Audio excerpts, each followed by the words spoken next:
Hey there, Hunter Larson here, owner of RYDR Industries. Today I wanted to take some time to show you the difference between the RYDR 6 bipod and the RYDR 9 bipod. What I'll do is go through and show you the differences of the two, and then I'll go through and show you the features. The only thing that separates them is the length of the legs.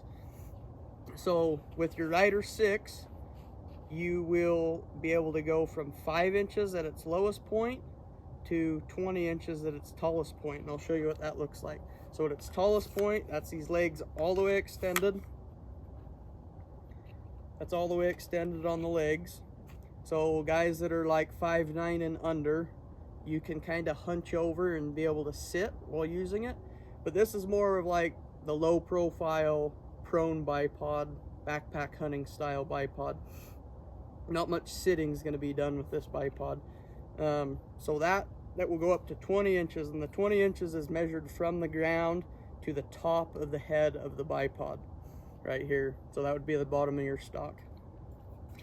So in its lowest position, what you do is you take and grab this D-ring here or this string tab, and you can pull out, and it's spring loaded. So once you've passed the grooves inside the head, it will automatically lock into its 45 position.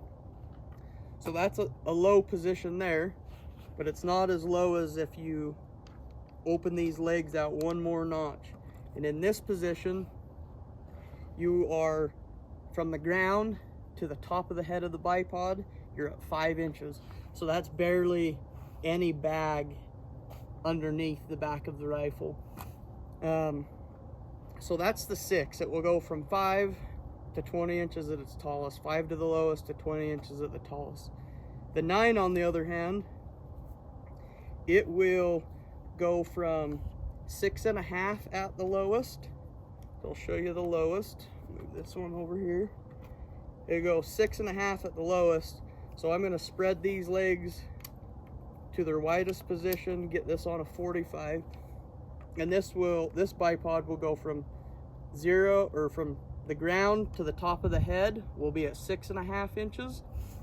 And in its tallest position, I'm going to go ahead and close these legs, pull this D-ring, get it to a 90 position in reference to the gun.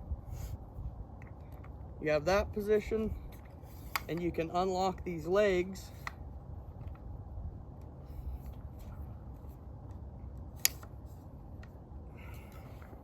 You can unlock the legs, and that will be your highest position on here, which from the ground to the top of the bipod head is 28 to 28.5. So that leaves plenty of room for sitting, for almost any height of person, maybe unless you're 8 feet tall. But this one could be do it all. The RYDR 9 is the do it all. The RYDR 6 is mostly prone shooting.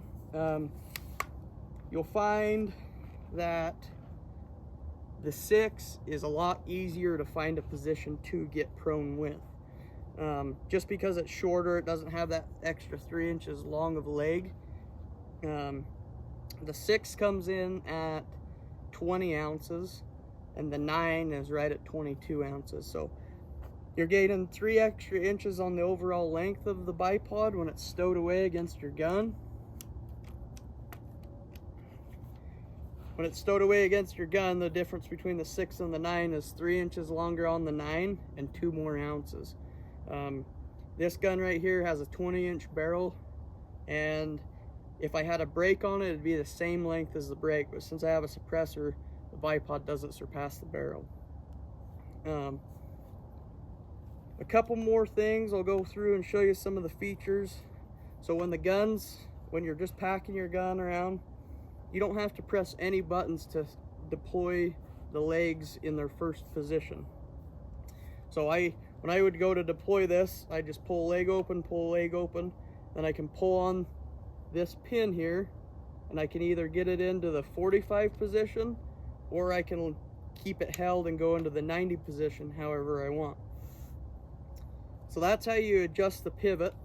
Then you have these 2 tabs on each side. You have your taller position, if you push on the spring here, and you can open up the legs to get it into a little wider stance in case you have to get over a rock or whatever the terrain's like, you can open those legs up. The next feature is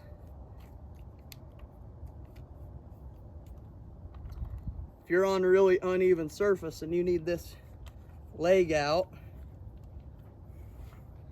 you need that leg out, say there's a rock or something right here, well, your gun's sideways, this knob right here is your tilt adjustment. And so you can just loosen that tilt adjustment, get your gun level, see that right there's level, and then you're ready to roll. So it will rotate and pivot about 160 degrees in reference to the legs. The next part of this bipod is, if we'll level this gun back out, the next part of this that I like to show people is, say I'll get this down to where I would be in a shooting position if I was to be shooting off of this rock.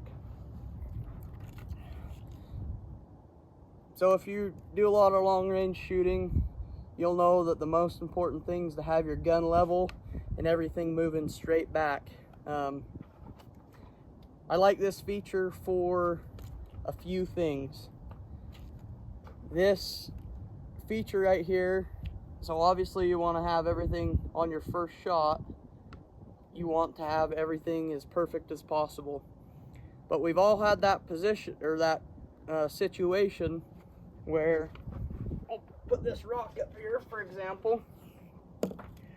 We've all had the situation where you shoot and you get an impact on an animal. Well, the animal's moving and your terrain that your bipod's resting on is really unstable, or your bipod can't move without having to readjust your legs drastically. So as a right-handed shooter, I have the pan feature on the left side of the gun. So after I take my first shot, say the animal moves to the left, to the right, 20, 30 yards, instead of picking up my bipod and trying to have to figure out how to make a position on this rock, re-level the gun and everything, all I have to do is reach up here and grab this knob, and it will allow me to pan. The only thing that you might have to do is when you pan, if your bipod's not level, you might have to just barely kick it to level once you get back on the target. But this bipod here will stay stationary, and you can shoot, you can make a good follow-up shot after your first initial shot. Another thing with that pan feature that's really cool is, say you're tracking deer or tracking out an animal all day, and you know you're getting in tight. You know you're getting in tight to the deer. What I'll do is I'll keep that leg extended out like that. I know it's long and it's past the barrel. If you're tracking deer, you're moving slow and being quiet. What I like to do is have that leg sitting there, the opposite side leg of whatever handed shooter you are. So if you're a left-handed shooter, you'd have this other leg out. But I like to have that out, and so if I was feeling like I was getting close to the deer, or he's in the next ravine, I would take and pull on this pin, get this to a 45, release my pan feature, lock my pan feature in, and now I have a supported standing position. I mean, you're not shooting long range with this kind of a setup, but this is way better than just freehand, and I can dig that bipod down into my hip, and I can make an easy 100 to 200 yard offhand shot if needed. That's just another benefit of the pan feature on here. But the bipods are going to be back up on the website, and so follow us on Instagram, RYDR Industries, and our website is www.ryderindustries.com, and go get yourself a bipod, and we hope you guys like it as much as we do.